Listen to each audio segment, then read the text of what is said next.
situ dia tinggal di sebuah tempat yang bernama Luz. Dan dalam hal ini kita boleh lihat ternyata dalam kelelahannya, perjalanannya, pelariannya, Yakub tertidur. Dan tidak hanya tertidur, dia juga bermimpi. Kalau di kampung kami dulu, kalau ditanya mimpi apa kau, katanya kan, aku mimpi dikejar-kejar orang gila, katanya. Langsung dikaitkan, mau berapa deh orang gila? Ya kan? Erek-erek. Jadi selalu tuh kalau mimpi dikaitkan dengan nomor. Ya kan? Itu dulu. Tapi nggak tahu apa sekarang masih ada. Masih dan tersembunyi ya namanya. Tersembunyi gitu. Jadi kalau mimpi ternyata memang dulu dalam perjanjian lama Allah memang sering menggunakan mimpi untuk menyatakan dirinya kepada manusia. Dalam berbagai pengalaman, kisah-kisah yang kita baca dalam Alkitab, Yusuf juga bermimpi dan diberitakan mimpinya kepada abang-abang kakaknya, abang-abangnya. Dan kemudian juga kisah Yakub dalam hal ini juga. Jadi mimpi sering dipakai oleh Tuhan untuk menyatakan, memberitakan sesuatu kepada manusia. Tetapi di zaman sekarang tidak lagi demikian. Karena apa? Bukan lagi berdasarkan mimpi, tetapi berdasarkan firman Tuhan.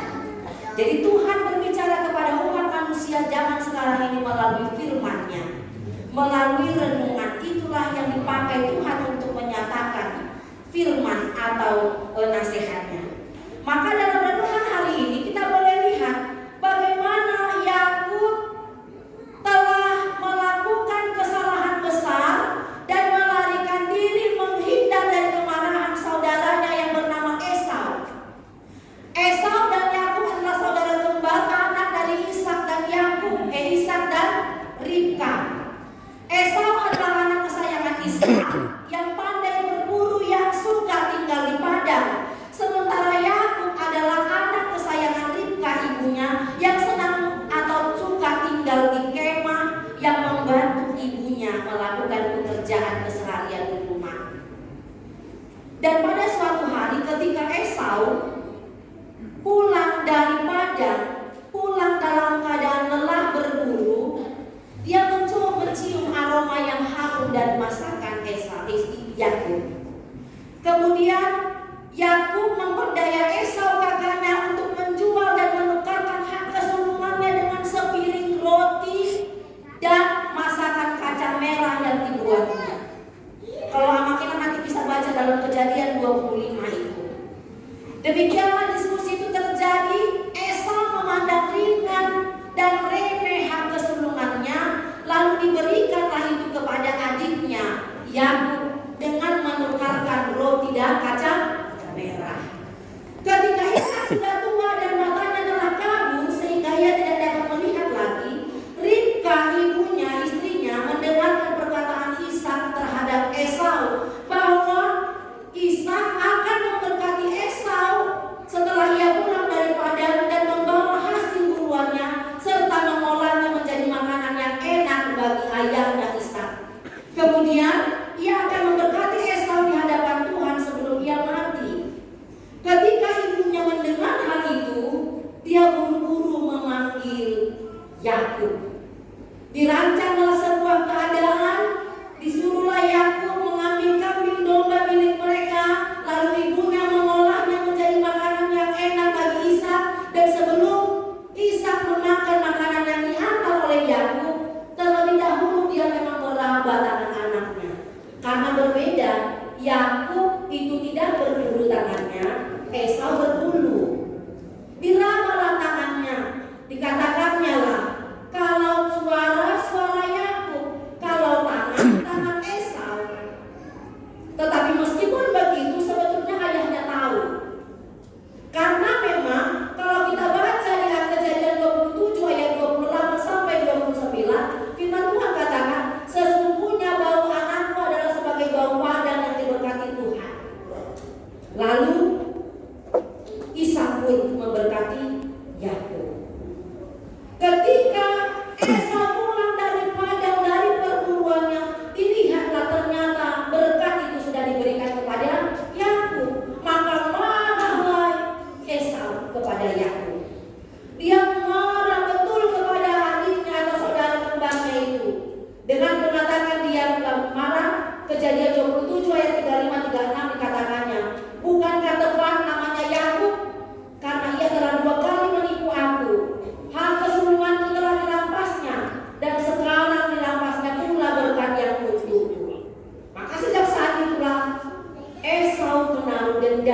kepada Yakub.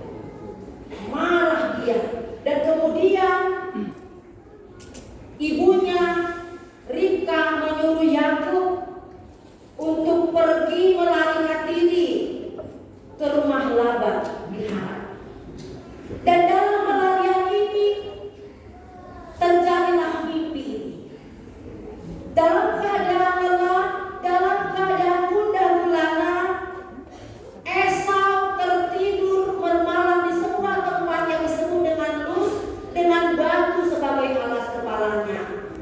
Berbanding terbalik dengan kesejahteraan atau kenyamanan yang pernah dialaminya bersama orang tuanya, Ishak, dia tidur enak, nyaman bersama ibu bapaknya. Tetapi ketika dalam pelarian, dia tidur di sebuah tempat dan beralaskan batu sebagai alas kepalanya. Tetapi dalam hal ini kita boleh lihat, mimpi Yakub ini adalah mimpi yang indah rupanya. Kenapa mimpi yang indah? Di situ Yakub melihat bahwa di bumi ada didirikan sebuah tangga yang ujungnya sampai ke langit, dan tampaklah malaikat Tuhan naik turun dari tangga itu, dan ada Tuhan Allah di samping Yakub. Lalu Allah berfirman kepada Yakub dan mengutarakan berkat yang pernah disampaikan kepada Abraham dan juga kepada Ishak. Demikian juga Allah menyampaikan berkat itu kepada Yakub. Apa berkat yang diberikan Allah kepada Yakub? Ayat 13, 14, 15 Tuhan berkata kepadanya, "Akulah Tuhan Allah Abraham, nenekmu, dan Allah Ishak. Tanah tempat engkau berbaring ini akan kuberikan kepadamu dan kepada keturunanmu. Keturunanmu akan menjadi seperti debu tanah banyaknya, dan engkau akan mengembang ke sebelah timur, barat, utara, dan selatan. Dan olehmu serta keturunanmu, semua kaum di muka bumi akan mendapat berkat. Sesungguhnya aku menyertai engkau, dan aku akan melindungi engkau kemanapun engkau pergi. Dan aku akan membawa engkau kembali ke negeri ini, sebab aku tidak akan meninggalkan engkau, melainkan tetap melakukan apa yang kujanjikan kepadamu." Inilah janji berkat Tuhan kepada Yakub. Artinya yang mau dikatakan, bahkan perjumpaan Yakub kepada Allah dalam mimpi itu, Allah tidak mengungkit dosanya. Allah tidak mengungkit kebohongan atau kecurangan yang dilakukan oleh Yakub terhadap ayahnya dan juga terhadap saudaranya. Artinya dalam hal ini, untuk semua kita umat yang berdosa, yang melakukan kesalahan pun, jikalau kita mau hidup dalam penyerahan hidup kepada Tuhan secara total, Tuhan tidak pernah memperhitungkan dosa-dosa masa lalu kita. Tuhan menerima setiap kita dalam naungan kasih karunia-Nya. Bahkan Tuhan memberkati kita jikalau kita boleh menyerahkan hidup ke dalam Tuhan senantiasa. Inilah yang mau dikatakan kepada kita. Maka sebagai umat Kristen yang setia dan taat kepada Tuhan, kita diarahkan untuk tetap menyerahkan setiap perjalanan hidup kita kepada Tuhan. Sebab Tuhan kita adalah Tuhan yang maha kuasa, Tuhan yang maha pengasih, Tuhan yang maha pengampun, yang tidak pernah memperhitungkan setiap dosa dan pelanggaran yang sudah kita lakukan. Sebab apa? Kasih-Nya, anugerah-Nya, kemurahan hati-Nya jauh lebih besar daripada murka-Nya kepada kita. Dan ini sudah kita boleh rasakan dalam penebusan Yesus Kristus terhadap kita. Maka siapakah kita sesungguhnya yang layak untuk menerima anugerah itu? Tidak ada, karena semua kita orang berdosa. Tetapi karena Tuhan, karena Dia yang maha kasih, karena dengan cintanya yang begitu mulia terhadap kita, Dia mau hadir di tengah-tengah kehidupan setiap orang yang sedang mengalami banyak pergumulan, yang sedang mengalami banyak kesusahan, seperti yang dialami oleh Yakub. Yakub tidak berdoa kepada Tuhan pada posisi ini. supaya Tuhan mengampuninya, supaya Tuhan menjaganya, supaya Tuhan melindunginya. Tidak. Tetapi Tuhan berinisiatif datang langsung kepada orang berdosa itu, kepada Yakub dan juga kepada kita.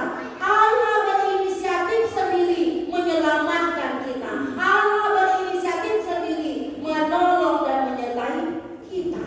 Maka mari sambut kasih karunia Tuhan dengan tetap berkomitmen melakukan hal yang berkenan di hadapan Tuhan.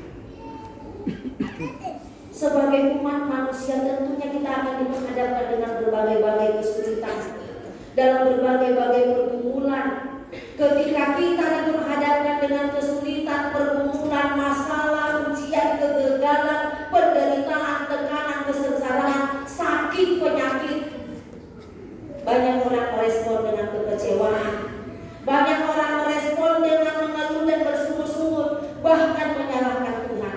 Tetapi kita sebagai umat manusia, apapun dan bagaimanapun situasi kita, segelap apapun perjalanan hidup kita yang tengah kita hadapi, mari tetap percayakan hidup kita ke dalam tangan Tuhan.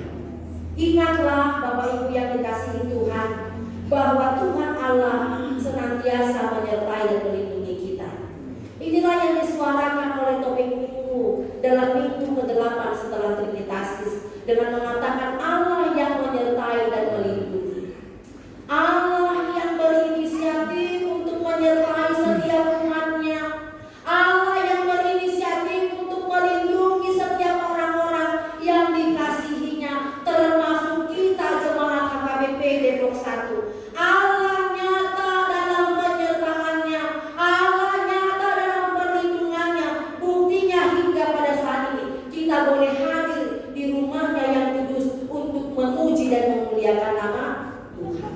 Kita dianugerahkan nafas hidup, kita dianugerahkan kesehatan, kita dianugerahkan berkelimpahan berkat dari Tuhan.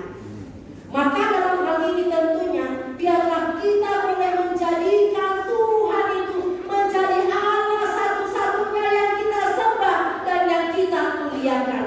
Seperti komitmen yang dibuat oleh Yakub dalam hal ini. Dia katakan di dalam komitmennya di ayat 20 sampai 22, jika Allah akan menyertai dan akan melindungi aku di jalan yang tempuh ini, memberikan kepadaku roti untuk makan dan pakaian untuk dipakai, sehingga aku selamat kembali ke rumah ayahku, maka Tuhan akan menjadi Allahku, dan batu yang kudirikan sebagai tubuh ini akan menjadi rumah Allah.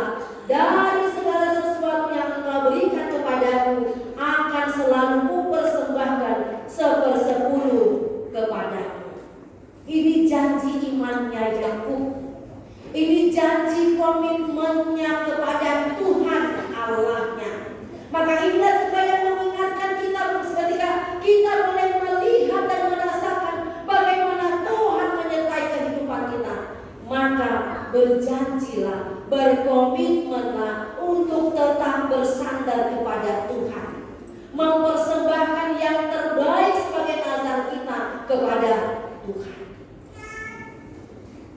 Maka Bapak Ibu yang dikasihi oleh Tuhan Yesus Kristus, dalam renungan ini mengingatkan kita bahwa janji Allah yang menyertai dan melindungi Yakub, demikian juga janji itu senantiasa ada kepada kita. Janji yang diberikan Allah kepada Abraham, Ishak dan Yakub itu juga ada kepada kita dan diberikan kepada kita umat yang dikasihi oleh Tuhan di dalam penebusan Yesus Kristus. Dia berjanji menyertai kita senantiasa. Dia berjanji menolong dan memberkati kita. Dia berjanji untuk senantiasa melindungi dan menjaga kita.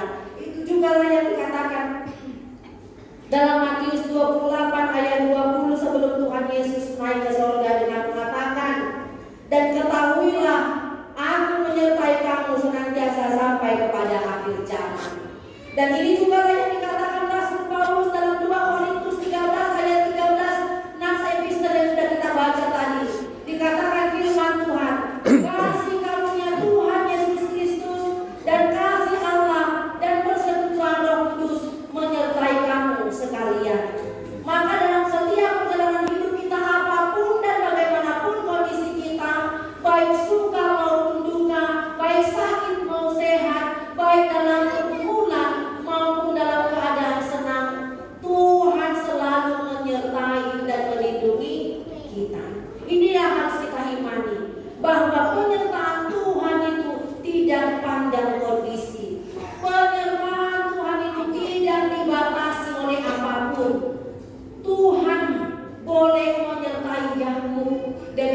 juga Tuhan menyertai kita. Maka dalam perjalanan kehidupan ini, anak-anak yang dikasih oleh Tuhan Yesus Kristus, apapun dan bagaimanapun kondisi kita, ingatlah Tuhan menolong dan menyertai kita. Maka jalanilah kehidupan ini, nikmati apa adanya, syukuri setiap berkat Tuhan. Maka hati kita juga akan tetap bersuka cita menjalani kehidupan dan tetap berfokus untuk melakukan yang terbaik demi kemuliaan bagi nama Tuhan. Maka pakai hidup kita menjadi alat kemuliaan Tuhan, menjadi berkat bagi sesama. Jadilah garam dan terang. Maka jalanilah, nikmatilah, syukurilah kehidupan yang Tuhan anugerahkan kepada kita. Amin.